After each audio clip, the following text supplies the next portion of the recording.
தளபதி விஜயை பத்தி நடிகர் ஷாம் ஒரு வெறித்தனமான ஒரு பவர்ஃபுல் ஸ்பீச் கொடுத்திருக்காரு. அதை தான் நம்ம இன்னைக்கு வீடியோல பார்க்க போறோம். என்னன்னா, விஜய் அண்ணா வந்த பிறகுதான் மாணவர்கள் எல்லாருமே அரசியல் பேசுறாங்க, காலேஜ்ல படிக்கிறவங்க எல்லாருமே அரசியல் பத்தி நினைக்கிறாங்க. இதுக்கு முன்னாடி யாருக்குமே அரசியல் பத்தி விருப்பமும் கிடையாது, தெரியவும் தெரியாது. அரசியல்னா அழுக்கு, சாக்கடை, ஊழல் அப்படின்னு நினைச்சிட்டு இருந்தாங்க.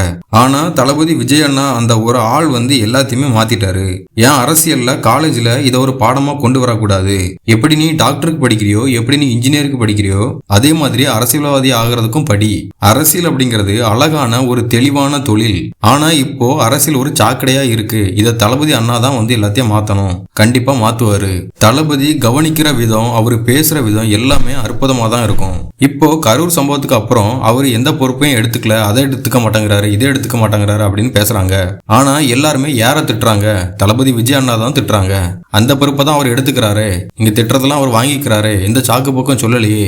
அதுதான் தலைவர், எல்லா ரெஸ்பான்சிபிலிட்டியும் அவர் தான் எடுத்துக்கிறாரு, அதுதான் உண்மையான லீடர்ஷிப் அப்படின்னு தளபதி விஜய பெருமையா பேசியிருக்காரு.